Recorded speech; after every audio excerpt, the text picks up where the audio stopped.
నేను మన ఫాలోవర్స్‌కి రెగ్యులర్‌గా చెప్తా ఉంటాను. మార్కెట్‌లో ఏదైనా ఫ్రీగా వస్తుందని చెప్పి దాన్ని నమ్మకండి అని చెప్పి. మరోసారి నేను చెప్పింది నిజమయింది.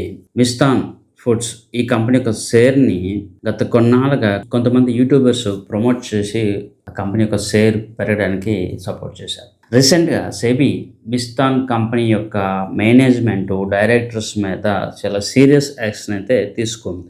సో, ఈ కంపెనీ వాల్యూ ఎక్కడికో వెళ్ళిపోతుందని జెప్పి కూడా రీసెంట్ టైమ్స్‌లో కొన్ని యూట్యూబ్ ఛానల్స్ రికమెండ్ చేయడం అయితే జరిగింది. మరోసారి మనం అర్థం చేసుకోవాలి.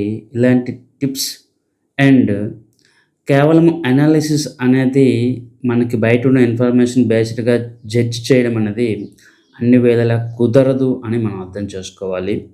సో, ఇది మరొకసారి మనకి ఆన్‌లైన్‌లో స్టాక్ టిప్స్ ఎంత ప్రమాదకరమో అనేది తెలియజేస్తా ఉంది.